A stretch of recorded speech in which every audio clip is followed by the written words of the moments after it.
Então, se você já quiser deixar aberto aí a sua Bíblia lá no livro de Eclesiastes, está lá no Antigo Testamento. O livro de Eclesiastes faz parte daquilo que nós chamamos de literatura de sabedoria. Faz parte de um tipo de literatura que a gente não está muito acostumado. Mas, voltando, falando de trabalho, né? Quando a gente pensa em trabalho, na cabeça de algumas pessoas, a depender da sua formação religiosa aí, trabalho talvez esteja até associado a alguma espécie de maldição, da parte de Deus, inclusive, né? Porque lá no Gênesis há aquela frase, né? Do suor do teu rosto comerás o teu pão, né? Então pode até ficar parecendo para você que trabalho é alguma coisa maldita e resultado dos erros do homem. Mas, ao mesmo tempo, lá no mesmo Gênesis, fala que o próprio Deus, o próprio Criador, completou o seu trabalho e descansou no 7º dia. Quando Jesus fala a respeito disso, ele fala: meu pai é um trabalhador e continua trabalhando. Deus é um trabalhador e continua trabalhando. E eu também, Jesus falando, e o Filho também trabalha. Então a questão não é bem o trabalho. É esse o meu ponto aqui com vocês, a minha conversa com vocês. Mas eu vou lá para Eclesiastes e aí eu preciso fazer um parêntese importante aqui. Eu vou pensar com vocês a respeito do que é a compreensão de um judeu, do que é a compreensão de um oriental nos dias de Jesus, nos dias do Antigo Testamento, a respeito dessa expressão sabedoria, que não é bem a mesma forma que nós pensamos. Se a gente, hoje, no dia a dia, talvez, se a gente disser que uma pessoa é sábia, talvez a gente tenha em mente que a pessoa é inteligente. Talvez o que a gente tem em mente é que a pessoa tem uma habilidade cognitiva, tem uma habilidade grande de lidar com os dados, trabalhar os dados na sua mente, né? Enfim. De uns tempos para cá, inclusive, a gente passou a medir a inteligência das pessoas pela capacidade lógico-matemática. E a gente começou, inclusive, a achar que as pessoas são inteligentes a partir de um teste de QI, né? Um coeficiente de inteligência que só mede, na verdade, a habilidade de lidar com os números. Como se a habilidade de lidar com os números fosse a coisa mais importante na vida. Como se número fosse tudo, né? Número é uma coisa importante, claro, mas é só uma parte. E é, inclusive, uma parte inicial, uma parte primeira. E é, inclusive, sobre isso a sabedoria. A sabedoria, segundo o sábio milenar, ela envolve algumas etapas. E ela começa exatamente pensando de maneira numérica, de maneira lógica, de maneira bem racional. Eu vou fazer uma correlação aqui. Eu costumo fazer isso para facilitar a nossa compreensão. A gente vem fazendo uma leitura de Apocalipse e eu faço uma correlação com a maneira como João escreve e o que nós hoje chamamos de literatura fantástica. De novo, vou repetir, é uma correlação. Eu não estou dizendo que o Apocalipse é uma literatura fantástica, porque fantástico tem a ver com fantasia, e é lógico que aquilo ali não é uma fantasia. Mas o que seria uma literatura fantástica? É aquela literatura, por exemplo, do Avatar. Assistiram o desenho, o Avatar? Onde nós somos levados para um outro mundo. E a gente nem percebe, na meia hora que você está assistindo aquilo ali, você nem percebe que você foi transportado para um outro mundo. E o que tem de legal nisso? É que você ganha sensibilidade para esse mundo. Porque tem coisas que a gente se acostuma nesse mundo. À medida que a gente vai vivendo, a gente vai perdendo a sensibilidade para algumas coisas. Quando nós somos levados por alguma literatura a um outro mundo, nós estamos lá vivendo aquele outro mundo, no que nós voltamos, nós temos sensibilidade para esse. Entenderam? O Apocalipse tem essa habilidade, a habilidade de nos levar para um outro mundo para que a gente possa perceber esse mundo que está aqui. Com isso, eu não estou dizendo que o outro mundo não exista, ok? Voltando, no caso da literatura de sabedoria, vou fazer algumas correlações importantes. Primeira, exatamente o que eu acabei de falar a respeito dos números. A literatura de sabedoria em Israel começa com o livro de Provérbios. O que seria o livro de Provérbios? Eu vou fazer uma correlação com o que nós chamamos hoje de pensamento científico. O que é o pensamento científico? É essa habilidade que nós fomos desenvolvendo para produzir um óculos, para produzir uma vacina contra a dengue, contra a Covid, para produzir um foguete. Que eu, para falar a verdade, não sei muito bem para que serve, não. Para que serve um foguete, né? Eu fico pensando às vezes, por que serve? Para ir na Lua. Que joia, né? Vou ali na Lua, né? Então, as coisas, né? Mas faz parte. Ao mesmo tempo, também, quando o homem vai à Lua, ele desenvolve uma série de coisas que tem a ver com o tênis que a gente usa, com a calça que a gente usa. Deixa eu só fazer um parênteses aqui. Não, uma das funções do foguete é garantir a internet que a gente está usando aqui agora. Do foguete não, do satélite, né? Satélite. Não, o satélite chega lá, precisa de um foguete. Senão nossos irmãos aqui do online aqui não estariam nos acompanhando aqui. Você tem razão, você tem razão. É uma brincadeira, só uma provocação mesmo. Mas o que é o pensamento científico? O pensamento científico, ele parte do seguinte pressuposto: há uma explicação para tudo aquilo que me acontece. E se eu conseguir explicar, eu consigo inclusive fazer algumas previsões. Esse é o básico do pensamento científico. Então, de maneira muito simples, se eu entendo o que é velocidade, eu sei que velocidade é o espaço dividido pelo tempo, eu sei que se eu tenho um carro que faz uma velocidade média de 100 km por hora, e se eu for daqui a São Paulo, que são 1.000 quilômetros, vou gastar 10 horas, então eu posso fazer uma previsão. Se eu sair daqui 6 horas da manhã, eu devo chegar lá por volta de 6 horas da tarde, se eu parar para almoçar, fazer alguma coisa. Então, perceba, pensamento científico, observa, compara e deduz. E faz previsões. Está tudo certo. É assim mesmo. É em cima disso que a gente constrói um óculos. É em cima disso que a gente constrói. O óculos tem outras leis, um tanto quanto mais profundas, né, chamadas leis de Gauss, que tem a ver com outras pessoas que a gente não conhece tanto.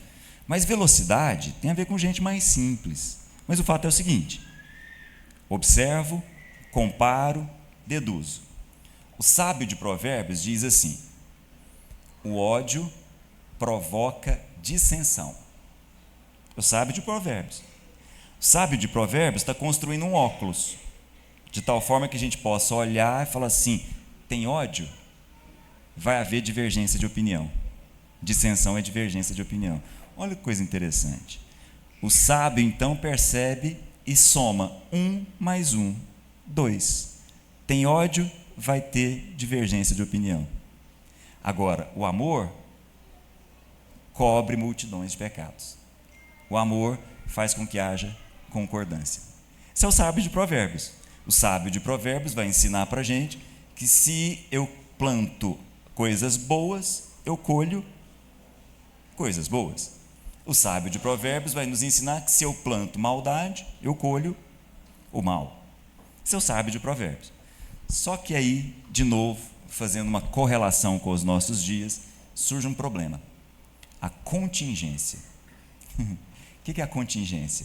O inevitável, o infortúnio. O que acontece é o acaso. E aí, nesse sentido, dá uma olhada comigo lá em Eclesiastes. Eu vou voltar no capítulo 1 com vocês, mas eu vou dar uma olhada no capítulo 9. Deixa eu ver se é o 9 mesmo.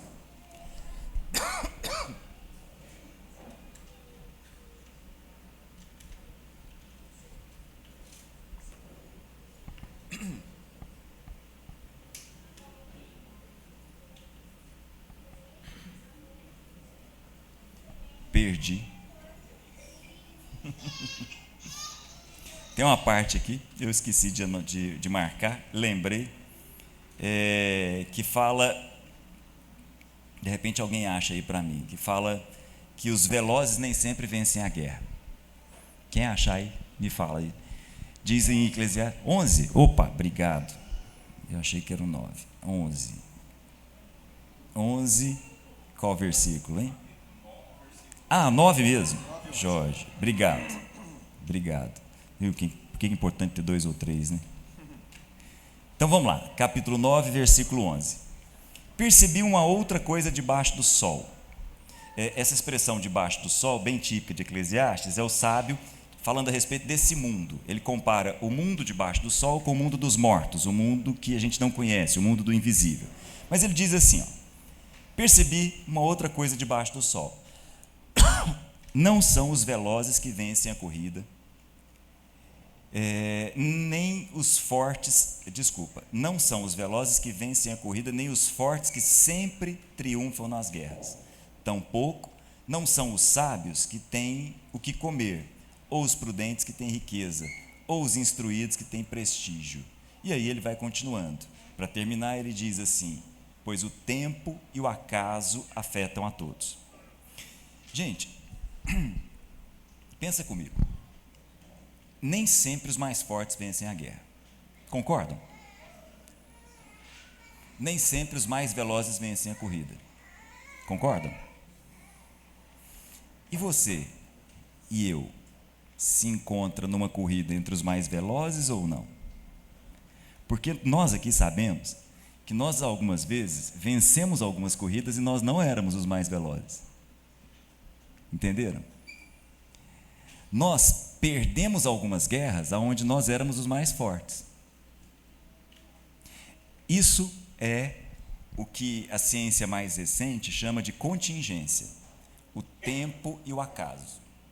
Todos nós aqui lidamos com situações em que nós não merecíamos ter chegado naquele resultado, porque ele foi bem melhor do que nós merecíamos. O inverso também é verdadeiro. O inverso também acontece. Nós merecíamos exatamente aquilo que não aconteceu. Essa é a vida. E aí, nós saímos do pensamento científico, nós saímos do 1 mais 1 é igual a 2, para encarar o fato de que nem sempre eu planto e colho aquilo que eu plantei. Entenderam? Às vezes, eu planto e espero que vou colher um tanto, e colho muito mais. E às vezes também, eu planto, espero colher um tanto, e colho nada. Estou inventando alguma coisa? Vocês já viram essa cena? Já. E nós nos encontramos nos dois lados. Esses dois lados correspondem, dentro da literatura de sabedoria, ao livro de Jó e ao livro de Eclesiastes. O livro de Jó, como a gente já sabe, é o livro daquele cara que fez tudo certo. Absolutamente tudo certo. Inclusive um amigo dele chega para ele e falou assim: cara, você está com a vida enrolada. Você perdeu absolutamente tudo. E aí eu quero te dizer o seguinte: eu, como sábio, que sei somar 1 mais 1, queria te dizer, do que eu tenho observado, isso é um amigo dele falando, ele faz. Do que eu tenho observado, olha só, ele faz. Observo, comparo, chego a uma conclusão. Então, Jó, do que eu tenho observado, eu nunca vi alguém que esteja colhendo o que você está colhendo e não tenha plantado o que plantou. Olha só o que ele está dizendo para Jó.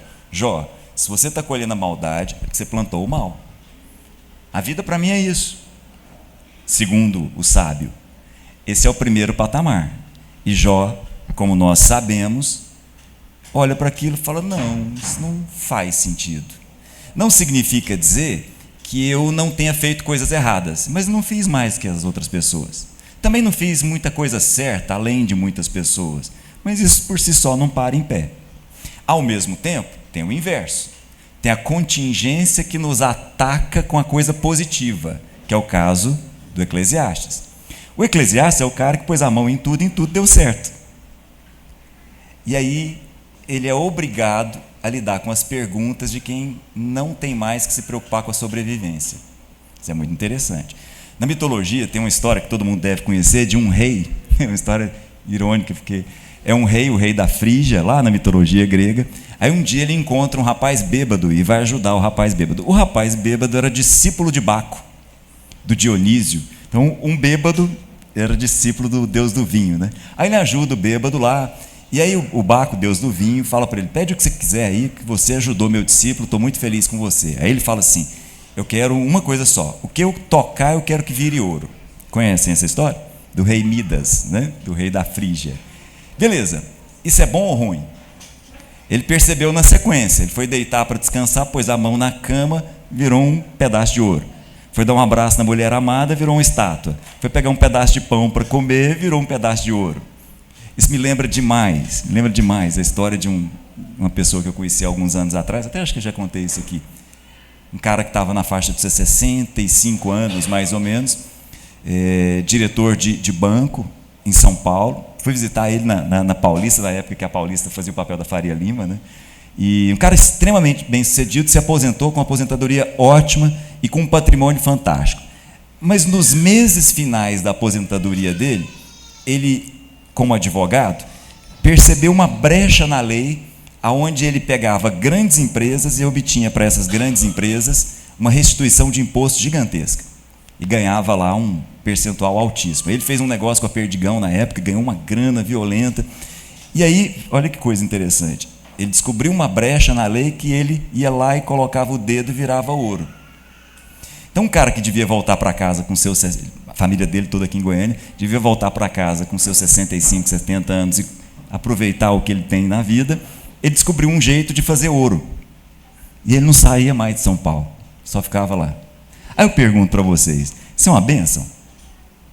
Ou uma maldição?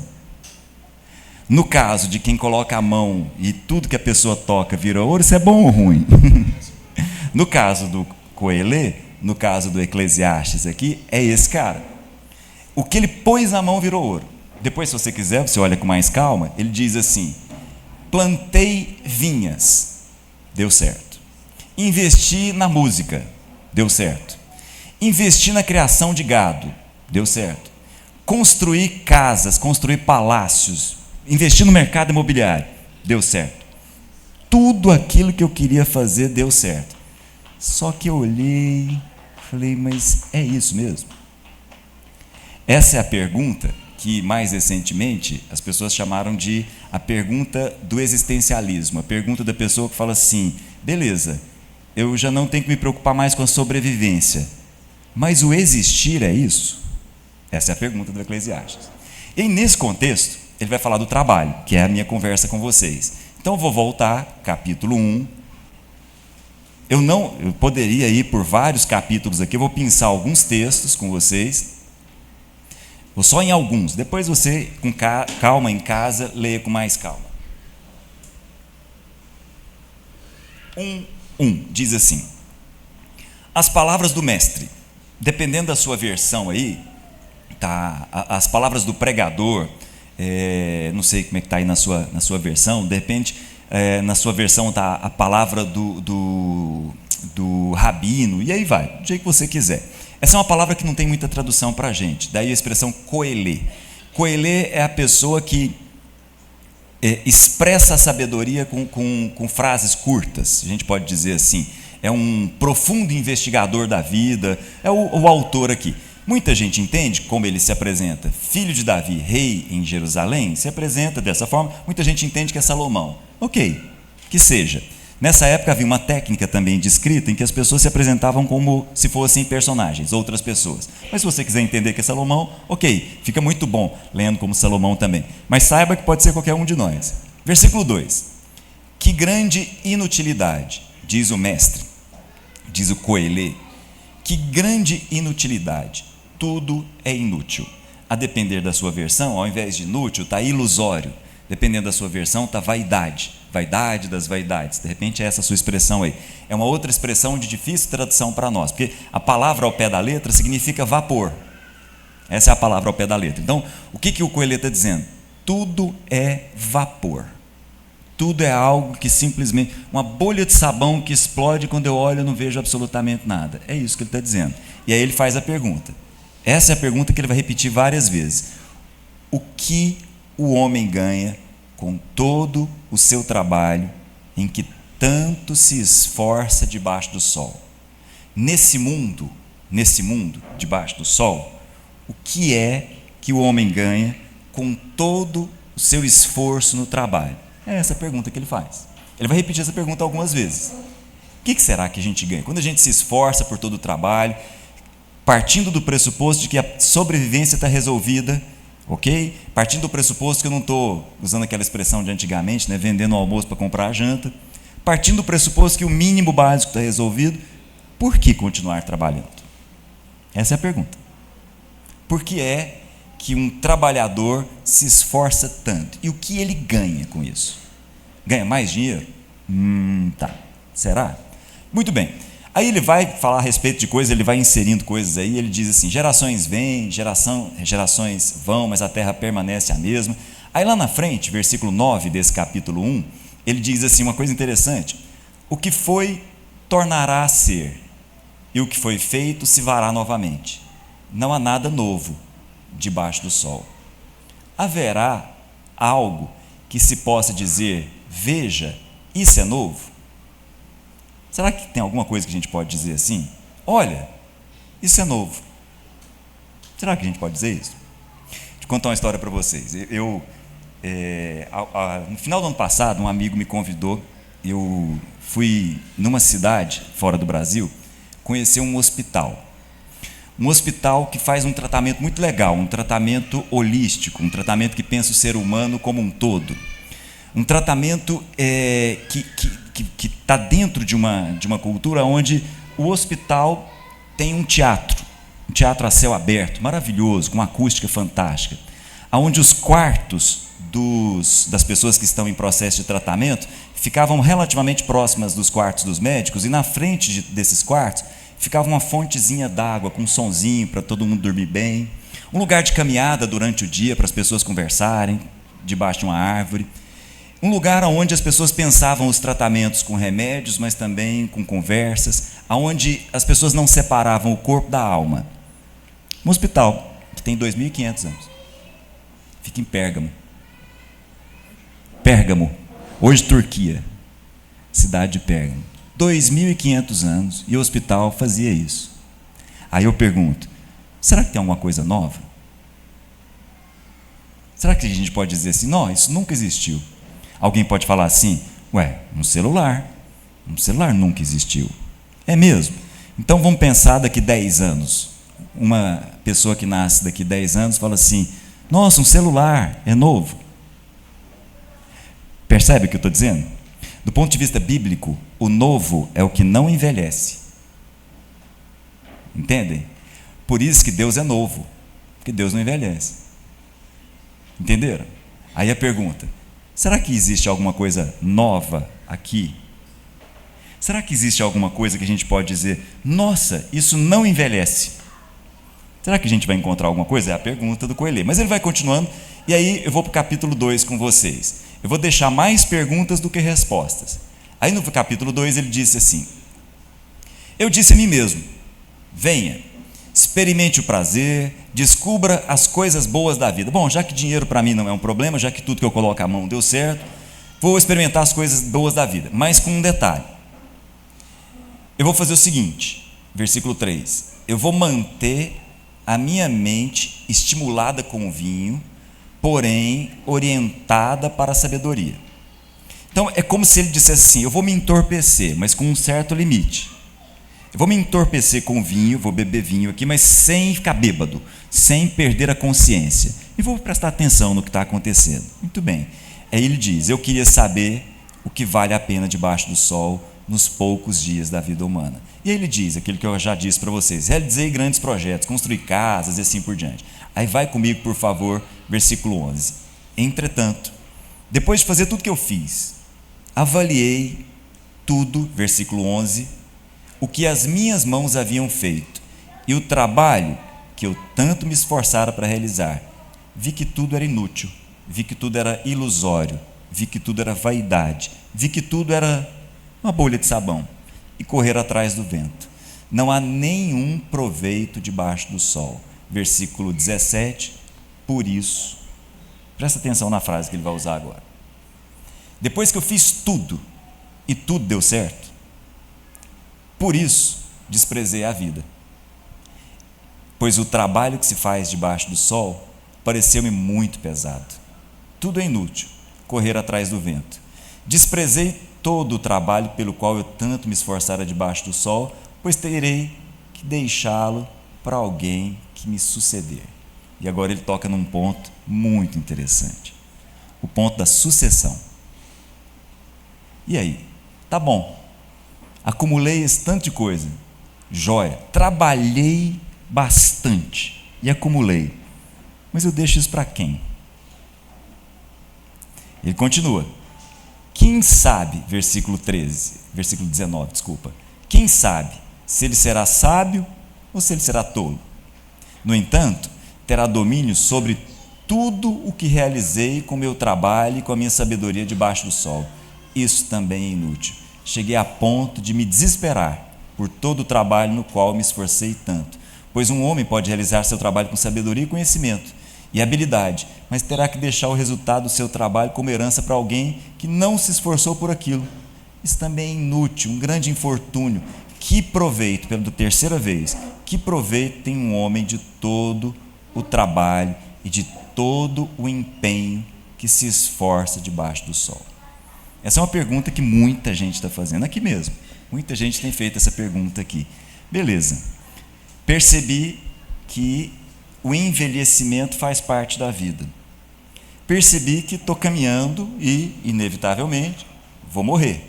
Inclusive, ele toca na morte de maneira muito pesada, que ele diz assim: o sábio, o tolo e o animal morrem do mesmo jeito. E é verdade, né? O sábio, o tolo e o animal morrem iguais. O rico, o pobre, a morte iguala todo mundo, absolutamente todo mundo. A morte iguala o inteligente e o sem inteligência, a morte o de direita e de esquerda, a morte iguala o brasileiro com o americano, a morte iguala o ser humano com o animal. Ele toca na morte de maneira muito pesada. E ele ainda diz assim: melhor a casa onde há luto do que a casa onde há celebração.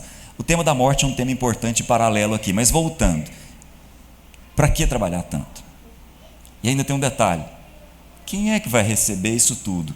No caso de Salomão, o filho que recebe tudo é Roboão. Não sei se vocês sabem da história. Roboão, cara que começa e termina muito mal a vida, pegou o reino, pegou toda a fortuna, tanto pessoal quanto do império, e acabou com tudo muito rapidamente por ser muito mal aconselhado e absorver esses maus conselhos na sequência. Roboão é responsável pela divisão entre o reino do norte e o reino do sul. Filho de Salomão, veio na sequência, não deixou sabedoria.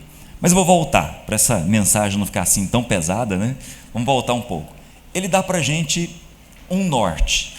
Eu não vou continuar, porque ele vai falar de trabalho até o último capítulo. Então eu vou voltar com vocês para o capítulo anterior, porque ele dá para a gente algumas pistas de algo que deveria mexer com a gente. Capítulo 2, versículo 24. Capítulo 2, vou voltar no 2. No 2, no 3, a gente podia até o final do livro, mas eu vou ficar por aqui. Para o homem, não existe nada melhor, capítulo 2, versículo 24. Não existe nada melhor do que comer, beber e encontrar prazer no seu trabalho. Então, olha só, parece que ele está incoerente no que ele está dizendo. Ele fica perguntando: para que trabalhar tanto? O que ganha um trabalhador com todo o trabalho que ele se esforça? Aí ele responde. Só que a resposta é tão simples e aparentemente até tão simplória que a gente não percebe.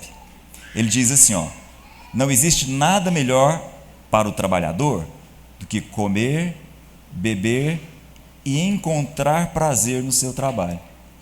Só que tem um detalhe fundamental, o restante: e vi que isso vem da mão de Deus. Então veja, para que trabalhar tanto? Para que de alguma forma você se aproveite desse trabalho, se encontre prazer nesse trabalho. Só que tem um detalhe: você só vai encontrar prazer no trabalho se Deus te permitir. Olha que coisa. Vou continuar. Vai para o capítulo 3. Capítulo 3, depois ele perguntar de novo essas questões todas. Versículo 13. Sei também, de novo, olha. Sei também que poder comer, beber e ser recompensado por todo o seu trabalho é um presente de Deus. A gente não está acostumado com esse tipo de literatura porque nós não somos orientais. O oriental, ele não faz como a gente. Quando a gente quer fazer uma redação para falar de um tema, a gente sai de um lugar e chega no outro. O oriental, ele vai fazendo isso de forma espiral. Aí ele vai e volta no mesmo lugar várias vezes, pelo menos aparentemente. Então ele vai repetindo, ele pergunta várias vezes: o que adianta trabalhar tanto? O que ganha tanto o trabalhador por todo o seu trabalho? Mas ele vai respondendo, e essas respostas são leves, elas são suaves e quase que imperceptíveis. Ele diz assim: o trabalho deve ser algo que a gente se deleite, deve ter algum desfrute. Nós precisamos aprender o valor de comer e beber o resultado do nosso trabalho, mas isso é uma recompensa, isso é um presente do próprio Deus. Se Deus não nos permitir isso, nós vamos trabalhar uma vida inteira e não vamos tirar nenhum proveito do nosso trabalho. Entenderam? Então quero colocar duas coisas para vocês aqui. A respeito do trabalho, o primeiro detalhe importante é esse. Presta atenção no que você está fazendo. Se o resultado do seu trabalho não tem te feito sentar para comer e beber com as pessoas que você ama, depois você pode ver isso várias vezes, em vários capítulos, ele vai acrescentar a pessoa no processo. Se você tem trabalhado muito, muito, muito, ou pouco que seja, mas mesmo assim, você não se senta para comer e beber com as pessoas que você ama, perceba, não está adiantando absolutamente nada. Então, dobre o seu joelho diante de Deus e reconheça: o desfrute do meu trabalho vem. Não é o trabalho que vem de Deus, é o desfrute do trabalho que vem de Deus. Entenderam? Trabalho é parte, trabalho está aí, trabalho faz parte de todos nós. E ai daqueles que não têm necessidade de trabalhar, porque eles fazem perguntas mais profundas. O trabalho é parte, mas o mais importante, desfrutar do trabalho vem das mãos de Deus. Você ia falar alguma coisa? Não, eu aqui, ouvindo o Cláudio e compartilhando o Eclesiastes aqui, me veio várias pessoas, ou me vieram várias pessoas à mente aqui, e de pessoas que acumularam tanta, mas tanta riqueza, e tão rica, mas tão rica, mas tão rica, que a única coisa que tem é dinheiro, né? Alguém lembrou de alguém? Sem falar nomes, aqui a gente conta o milagre, mas não conta o santo. E me ocorreu aqui de um outro personagem. Você trouxe um personagem aqui que é Salomão. Eu até nem sabia disso, talvez não tenha sido Salomão, eu não sabia desse detalhe. É sempre bom andar com o Cláudio, que a gente aprende muito. Mas, para via de regra, a gente aprende na teologia lá, né, Marlene, que quem escreveu os livros da sabedoria foi Salomão. O Eclesiastes é um livro de uma pessoa que conquistou tudo e que terminou a vida frustrada. Quem já leu esse livro vê que ele roda, roda, roda, fala, fala, fala e termina de uma pessoa frustrada que olha para trás. E aí? O que eu fiz da minha vida? Olha para trás. Gente, pensa numa pessoa que acumulou riqueza, é o tal de Salomão. Essa aí, hoje a gente tem Elon Musk, Jeff Bezos, que são considerados os dois caras mais ricos da história moderna, né, que mais acumularam riqueza. Salomão botava essa turma no bolso, se for trazer para os dias de hoje. Então, se tem um cara que aproveitou da vida, foi Salomão. Ou que podia ter aproveitado. Ou que podia, não, tá, mas da vida material, se teve um cara que aproveitou, foi Salomão. 2.000 mulheres. Gente, se já é difícil cuidar de uma, imagina 2.000 mulheres, 2.000 concubinas. Tem gente rindo aí, mas é rir para não chorar, porque 2.000 mulheres Salomão teve. Então, os prazeres sexuais, se experimentou de tudo. Ele usa a expressão aqui, né? Experimentei das delícias dos homens, ou seja, de todas as mulheres. De todas as maneiras. Então, se teve um camarada, uma pessoa que pisou na face da terra, que experimentou de tudo o que a terra, o mundo material, essa dimensão que a gente vive aqui, pode oferecer, esse cara é Salomão. E talvez, Cláudio, você me chamou aqui, o livro falou do acaso, né? E eu não acredito muito no acaso, eu acredito em providência, eu não acredito em coincidências, não acredito em providência. E tem algumas coisas que eu peço todos os dias, quando eu vou acordar e quando eu vou dormir. É a minha oração recorrente. Deus, eu só te peço 6 coisas. O Senhor já me deu tanto, mas eu queria pedir, não nem pedir, para que o Senhor renove, me relembre 6 coisas: sensibilidade, discernimento, sabedoria, fé, amor. Então faltou uma: discernimento, sensibilidade, discernimento, contentamento, sabedoria, fé e amor. São 6 coisas que eu peço para que Deus não me dê, mas para que Ele apenas tire as escamas dos meus olhos, para que eu resgate aquilo que está em nós, que é essa sensibilidade que os meus filhos têm muito mais do que eu tenho. Então, à medida que a gente vai crescendo, esse ruído desse mundo aqui vai tirando tudo isso da gente. A fé, a gente nasce com muita fé. Menino, se você deixar, ele pula de um prédio achando que voa. Isso é fé. E talvez pode voar mesmo, porque Jesus andou sobre as águas, isso é fé. Então, não é para estimular ninguém a tentar fazer isso, mas assim, mas isso é fé. Jesus andou sobre as águas, isso é literal. Então, por que eu estou dizendo desse primeiro elemento que eu peço para que Deus renove todos os dias na minha vida? Sensibilidade. Ao chegar aqui, eu também não sabia que música que eu ia cantar aqui no começo. A Michele foi pega, como sempre, né, Michele? De surpresa. E a gente cantou uma música aqui que fala sobre morte. E talvez, por falta de sensibilidade, talvez a gente não tenha entendido o que a gente cantou. E quando, enfim, chegar o dia em que a morte encontrarei. Como é que é? Sem medo então, terei vitória. Verei na glória o meu Jesus que vive está. Isso não pode ser acaso. Não pode ser por acaso o Cláudio estar trazendo essa palavra aqui, de uma pessoa que teve tudo nessa vida e que no final dela olhou para trás, e aí? De uma pessoa frustrada. E quantos de nós estamos morrendo? Quantos dos nossos estão morrendo e olham para trás? E aí? Corri atrás do vento. Acumulei, eu não curti a vida. Eu não aproveitei, eu não usufruí nem comigo, nem com os meus, nem com quem eu amo, daquilo que eu construí. E aí, Cláudio, sabendo que é o Espírito Santo que trouxe a você essa mensagem, e para que a gente não saia daqui do mesmo jeito que a gente chegou, para que a gente não volte para as nossas casas ou vá para um restaurante almoçar hoje. Porque, não por acaso, essa palavra está sendo trazida no metro quadrado mais caro dessa cidade. De gente que acumula.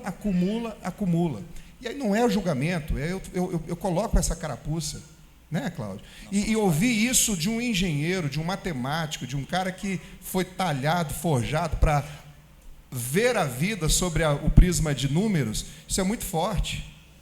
De um engenheiro sensível, de um cara, de um workaholic, quem conhece o Cláudio sabe disso, mas também de um workaholic que curte a vida, sabe aproveitar a vida. E quantos de nós, e quantos daqueles que nós convivemos, que estão acumulando riquezas, e quando chega o final da vida, essa pandemia nos trouxe muito a percepção da finitude da vida. Quantos foram deixando tudo o que construíram? E aí, Cláudio, se me permite, como não foi nada programado, mas eu entendendo que a sensibilidade do Espírito Santo é que está correndo por nós aqui, eu queria compartilhar uma história de um outro personagem. Quem puder abrir aí, em 2 Timóteo, capítulo 4, versículo 7 e 8. 2 Timóteo, capítulo 4, versículo de 7 a 8. Esse é um outro personagem. Cláudio trouxe com o Eclesiastes aqui, um cara que muito provavelmente foi Salomão, conquistou tudo, construiu tudo, tinha tudo, mas chegou no final da vida e tudo é vaidade. Eu gostei demais dessa tradução literal, tudo é vapor. Porque a gente ouve tanto falar que a vida é um sopro, é um recortezinho de uma eternidade, a vida é um sopro. Então eu gostei demais a vaidade sendo traduzida ao pé da letra como vapor. O que a gente está fazendo aqui é vapor. Daqui a pouco a gente vai embora, a gente talvez não vai nem lembrar do que aconteceu aqui. Espero que não. Espero que isso nos incomode aí ao longo dos próximos dias. Então, outro personagem é Paulo. Paulo é um outro cara que teve muita coisa, construiu muita coisa. Ele teve riqueza, teve poder, foi um construtor de tendas. Se eu estiver errado aqui na história, por favor, Cláudio, me corrija aqui para não gerar confusão, para não trazer informação errada. Mas foi um construtor de tendas, que seria um engenheiro, um construtor de prédios da época. E Paulo, ele teve tudo, inclusive poder. E ele foi um cara que perseguiu os seguidores de Cristo daquela época. E por um momento onde ele entendeu, talvez aquilo que eu tenho orado todos os dias, ele teve de volta a sensibilidade, o discernimento, o contentamento, a sabedoria, a fé e o amor. Ele termina a vida dele, diferentemente de Salomão, dizendo a seguinte coisa. E é isso que eu queria deixar aqui para todos nós nessa manhã. De um cara que, mesmo tendo conquistado tudo, ele, na metade da vida, muitos aqui estão vivendo, assim como eu, a crise da meia-idade, né, proncovô, quem eu sou, oncotô, e Paulo entendeu a parada. E ele termina a vida dele não como um frustrado, mas como alguém que entendeu a vocação e que olhou para trás, deu tudo certo. Combati o bom combate, terminei a corrida, guardei a fé. Agora me está reservada a coroa da justiça, que o Senhor, justo juiz, me dará naquele dia. E não somente a mim, mas também a todos os que amam a sua vida. E a gente cantou agora há pouco, E quando enfim chegar o dia em que a morte enfrentarei, verei então o quê, Marlene? Verei a glória. Verei agora, na glória, o meu Jesus que vive está. Isso é uma pessoa que sabe do porquê veio, o propósito. Então, Salomão é um cara muito citado, mas talvez foi Paulo que disse: sejam meus imitadores, porque ele entendeu aquilo que a gente ouve muito de outras pessoas. Paulo entendeu. Combati o bom combate, terminei a corrida, guardei a fé. Agora, parece alguém descansando, né? Agora chegou o meu momento, sabe? Aquela corrida a vida inteira para chegar nesse momento da morte. Alguém que tinha noção dessa passagem, que ele estava indo para um lugar muito melhor, estava indo para o momento de receber a coroa. Tem uma pessoa aqui em Goiânia, pessoa que foi muito conhecida, um delegado de polícia, não vou citar o nome aqui, até em respeito à família, mas uma história muito bonita do sobrinho dele, que é um querido amigo meu. A gente está compartilhando a mesa toda semana, e ele fala de uma história, de um dia que ele foi visitar esse tio no leito de morte. O tio sabia que ia morrer, a mulher chegou para o sobrinho e falou: olha, ele te ouve demais, gosta demais de você, mas ele está indo embora, ele vai morrer daqui uns dias, então vai lá falar alguma coisa para ele, para acalentar o coração dele, nesse momento de dor, de luto, ele sabe que ele está indo, ele sabe que tem pouco tempo aqui. E quando ele chegou lá, muito definhado, mas com um sorriso no rosto, e ele falou que: ô tio, não sei o quê, foi lá tentar falar alguma coisa. Eu falei: meu filho, chegou a hora, eu estou voltando para casa.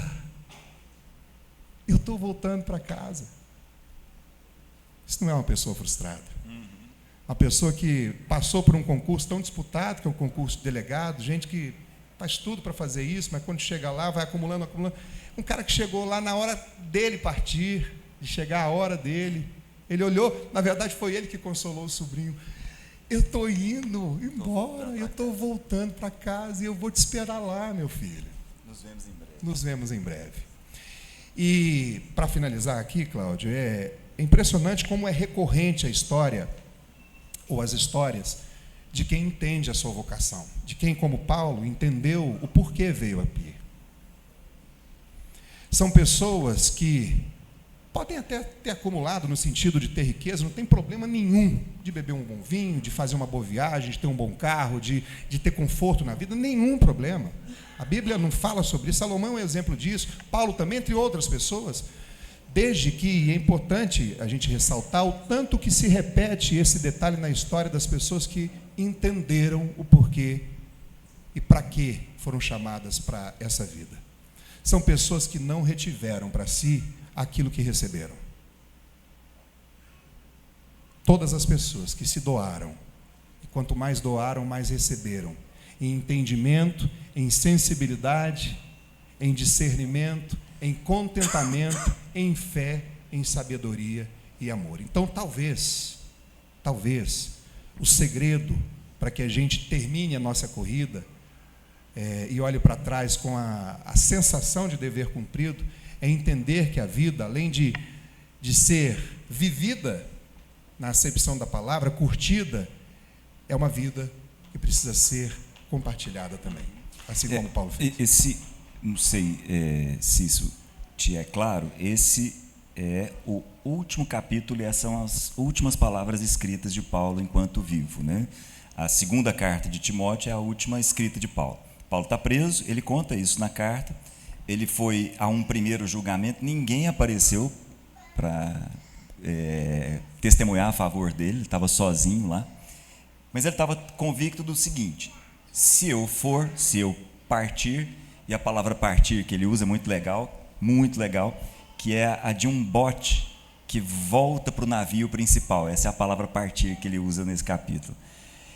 Então, se eu partir, ok, vou voltar para casa, vou encontrar o meu barco seguro. No entanto, se eu continuar aqui, e aí ele continua na sequência do texto que você leu, ele vai citando nomes, e ele termina a vida falando de pessoas. Por que eu estou tocando nisso? Porque, como eu disse para vocês, tem duas coisas que são fundamentais, segundo o Coelho, a respeito do trabalho. Primeira, peça a Deus, dobre o seu joelho literalmente e peça a Deus que te permita desfrutar do resultado do seu trabalho, porque isso vem de Deus. Tem uma segunda coisa. Essa segunda coisa está aqui no capítulo 4 e diz assim: observei uma outra situação sem sentido debaixo do sol. O que eu observei sem sentido debaixo do sol? Um homem totalmente solitário. Um homem que não tem filho nem irmão, ou seja, não tem família. Não ter filho é uma coisa, não ter irmão é outra coisa totalmente diferente dentro daquele contexto. E esse homem trabalhava sem parar. Mesmo assim, os seus olhos não se satisfaziam com a sua riqueza. Ele nunca parava para se perguntar: para quem trabalho tanto? Nunca parava para perguntar, não é para quê, não é por quê, é para quem eu trabalho tanto. Eu queria terminar com vocês aqui colocando uma segunda questão a respeito do trabalho. Quando Jesus olha para Pedro e André, dois irmãos, ele vê os dois trabalhando. Ele está no Mar da Galileia, está ali, um lugar que ele conhecia bem, ele já era conhecido. Aí ele chega para Pedro e para André e fala assim: vocês são pescadores, vou dar uma outra dimensão para a pesca de vocês. Vou levar vocês agora para uma outra dimensão dentro do trabalho que vocês sabem fazer. Vocês sabem pescar, vocês são ótimos pescadores. Inclusive, o termo original grego ali diz que eles tinham uma pequena empresa. Então, eles eram empresários da pesca. Então, vocês que são empresários da pesca, vou dar para vocês uma outra dimensão. Vou chamar vocês para pescar homens. É interessante isso. Vocês vão continuar pescadores. Vocês são pescadores. Esse é o trabalho de vocês. Mas vou dar uma outra dimensão para essa pesca. Me parece muito interessante quando Jesus está conversando com aquela mulher de Samaria, não sei se vocês lembram disso, né? A mulher samaritana, ele está lá conversando com aquela mulher, e aí, num determinado momento, a mulher tem um clique, fala: é você, vou chamar toda a cidade para vir te ouvir, vou chamar todo o povoado de Sicar para vir te ouvir.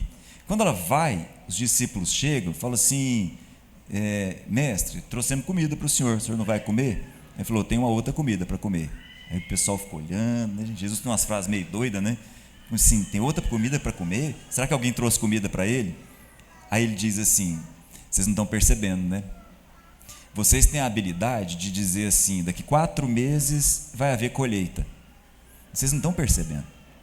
Essa cidade que está aí já está pronta para ser colhida. Então ele olha para as pessoas como um campo a ser colhido.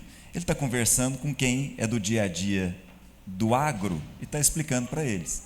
Num outro momento, ele olha para a cidade e fala assim: puxa vida, essas multidões são multidões como uma multidão de ovelhas que não tem pastor. Então, de novo, ele olha para o trabalho de um pastor e enxerga gente. Porque esse é o detalhe. Guarda isso com você. Peça a Deus que te permita aproveitar do resultado do seu trabalho, mas entenda que o trabalho só faz sentido se ele estiver associado a gente. Se é pesca, se é agro, se é pecuária, se é engenharia, se é música, se é marcenaria, não interessa. O que interessa é: eu enxergo gente aí. Entenderam?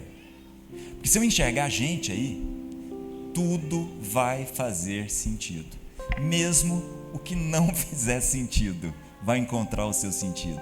É muito legal pensar nessa questão de que, olha, vocês são pescadores, mas vou levar a pesca de vocês para um outro patamar. Cláudio, você é engenheiro, vou levar a sua engenharia para um outro patamar.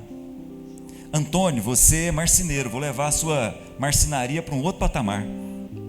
Você agora vai enxergar pessoas, você agora vai enxergar gente, você agora vai trabalhar e vai responder a seguinte pergunta: para quem eu trabalho tanto? Essa é a pergunta. A pergunta não é para que eu trabalho tanto ou trabalho por quê. A pergunta é por quem eu trabalho tanto. Essa é a pergunta. Você ia acrescentar? Não, me ocorreu aqui uma outra coisa também, que hoje está na moda, o tal do propósito, né? Hashtag propósito. Você clicar lá na tag propósito, você vai ver um monte de coaching falando um monte de coisa que, via de regra, está tudo aqui, ó. Está tudo aqui. Se você pegar mesmo, se for estudar o que essa turma está falando, está tudo aqui. Tudo beberam dessa fonte, codificaram isso, enfim, e transformaram isso em negócio. Mas eu acho tão importante a gente, antes de terminar, falar um pouquinho do propósito. Porque a gente trouxe aqui 2 personagens, né? Salomão, um cara que teve tudo, mas que no final da vida entendeu que não teve nada. E um cara que teve menos, ou não teve tudo, e que no final da vida entendeu que teve tudo. Entendeu tudo. Isso tem me incomodado muito, né? Essa questão aí de entender o porquê, o propósito, a nossa vocação, a minha vocação, a minha identidade. E como eu já disse aqui algumas vezes, eu tenho 2 filhos, e nada melhor, não tem escola melhor do que a paternidade. Especialmente no meu caso, que não vivenciei, não vivi com o pai, não estive junto com o pai, não cresci junto com a figura paterna. E hoje, na condição de pai, eu percebo claramente, e eu peço todos os dias também, para que Deus não me deixe atrapalhar a vocação daquilo que o Gabriel e o que o Marcelinho nasceram para ser. E eu tenho certeza que muitos de nós aqui somos resultado de muita gente que atrapalhou a nossa vida. Às vezes até por amor, às vezes até por querer bem, mas que no final das contas atrapalhou tudo aquilo que Deus nos chamou para ser. E essa manhã é para nos lembrar daquilo que nós somos criados. E Cláudio falou, quando Jesus chamou pescadores de peixe para que fizessem a mesma coisa, só para um público diferente. E talvez seja esse o detalhe. Talvez a gente esteja fazendo aquilo que a gente esteja fazendo, aí eu estou falando do ofício, da sua profissão, Cissa, daquilo que a gente faz todos os dias, acorda todos os dias, dorme todos os dias, fazendo a mesma coisa todos os dias, Marzinho. Mas talvez tenha um detalhe, uma disrupção, fala, está tudo certo, você está fazendo a coisa certa, só que do jeito errado. Ou com o coração errado no lugar errado. Porque Jesus falou, olha, vocês são os melhores pescadores, só que vocês estão pescando o peixe errado. Você está fazendo a melhor comida de Goiânia, mas talvez esteja faltando um ingrediente. Então a gente não chegou aqui por acaso. A gente não faz o que a gente faz hoje por acaso. Só que a gente talvez esteja fazendo o que a gente está fazendo, e eu me incluo nessa mesmo, da forma errada. E aí essa manhã eu queria muito, sei que você quer finalizar, mas para que a gente fizesse essa oração, uma oração, para que o Espírito Santo de Deus, que está nos acompanhando desde que a gente saiu de casa, nos traga a memória nessa manhã aquilo que nos traz esperança. Aquela Cissazinha lá da infância, o Mazinho lá da infância, a Michele, menina, cheia de sonhos, e que por conta de pessoas, de fatores externos, esses sonhos foram sendo não apagados, viu, Michele? Wesley, Marlene, foram talvez colocadas camadas, foram sendo colocadas camadas ali, em cima desses sonhos, em cima daquilo que cada um aqui foi chamado para fazer. Oh, meu Deus, e que essa seja uma manhã de cura e de libertação, na maior acepção daquilo que isso significa. Que seja uma manhã de resgate, de voltar ao primeiro amor. Vamos cantar essa música? Quero voltar ao início de tudo. E que Deus possa nessa manhã trazer de volta a nossa essência, a nossa identidade. A gente lembrar daquele Cláudio pequenininho, filho da dona Lúcia e do seu Honor. Aquele Cláudio cheio de sonhos, que talvez esteja fazendo hoje aquilo que ele foi chamado para fazer, mas tem muito mais ainda para você. Para que quando chegar o dia, chegar a hora, você olhe para trás, estou voltando para casa, mas com a sensação de dever cumprido. Amém, irmãos? Amém. não foi em vão essa manhã aqui. Que a gente volta para casa com essa bronca aí na nossa mente.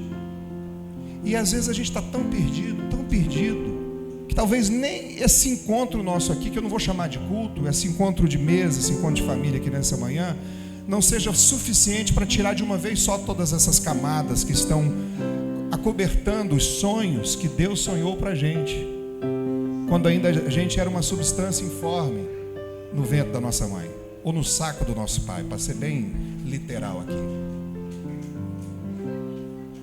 Feche os seus olhos aí. Quero voltar ao início de tudo, encontrar-me contigo, Senhor. Quero rever meus conceitos e valores. Eu quero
é sobre ter pegado uma estrada errada, e nessa manhã Deus está nos colocando na nossa estrada de volta.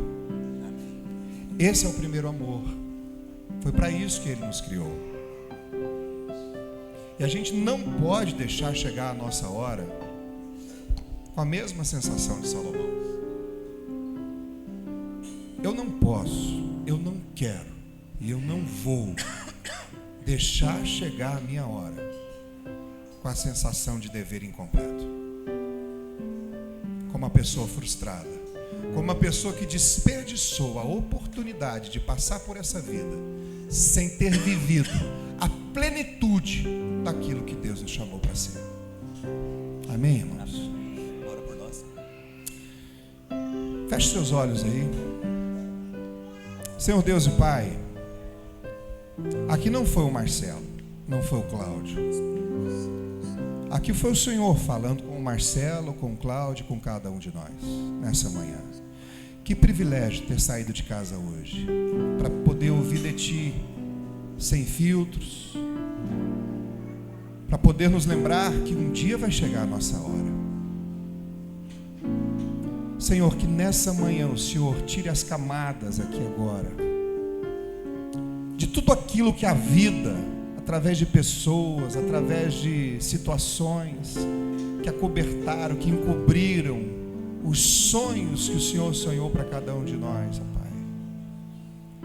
Assim como o Senhor Jesus Cristo tirou as escamas daquele cego, e é tão simbólico e pedagógico essa cena para essa manhã, que o Senhor tire as escamas de cada um de nós aqui, para que a gente volte a enxergar o nosso DNA, a nossa essência, porque nós somos lembrados aqui hoje que essa vida é um vapor, é um sopro, que tudo é vaidade, mas que nessa manhã a gente relembre o porquê de nós termos, em detrimento de tantos outros espermatozoides, termos sido o escolhido para virmos aqui. Não será em vão, meu irmão, minha irmã, nessa manhã eu profetizo sobre cada um aqui, não foi em vão. Não foi em vão. E que assim como Paulo, um irmão nosso, limitado, sofredor, pecador, mas ele entendeu. E no final da vida ele entendeu que ele combateu o bom combate e que ele podia guardar a fé com senso de dever cumprido. Que nessa manhã o Senhor nos relembre o porquê. Que o Senhor tire todas as escamas dos nossos olhos, todas as camadas, que o Senhor abra o baú que estava entulhado, todo cheio de entulho. Que os dons nessa manhã sejam renovados, que todos os talentos, que todas as vocações sejam renovados para a tua honra e glória, em nome de Jesus, amém. Amém. Dani, se você puder colocar aí aquilo que a gente sempre faz, né? Os nossos convites, a nossa responsabilidade. Enquanto o Marcelo falava aqui, Marcelo, não deu para perder a piada, me lembrei aqui, teve uma época que eu estava fazendo aula de Pilates com eu, a Luciana e um rapaz, só nós três, aula de Pilates. Professor muito engraçado, e esse rapaz que fazia aula junto com a gente, ele nunca falava nada, sempre, o tempo inteiro, eu e a Luciana conversando junto com ela, e ele quietinho, fazendo os exercícios, aula de 3. Aí um dia ela falou assim, não, todo dia eu acordo e peço a Deus, eu lembrei de você, todo dia eu acordo e peço a Deus paciência. Aí ele abriu a boca e falou assim, e ele não te responde nem uma vez? Brincadeira. Gente, então aí os nossos convites, nosso desafio, responsabilidade em família, participa com a gente aí, você que se sente pertencente a esse lugar, aceite o desafio. Mas faz como quem, por exemplo, vai para uma casa de um amigo, vocês precisam que leve o quê? A picanha, uma fraldinha, né? O pão com alho. Tem gente que chega com um pescoço de galinha, mas assim, faz aquilo que está no seu coração, amém? Não é mais, não como quem está ofertando para ajudar alguém, mas como alguém que é parte. Isso faz toda a diferença. Esse é um dinheiro abençoado, esse é um recurso abençoado. Amém, irmãos? Amém. Uma boa semana a todos.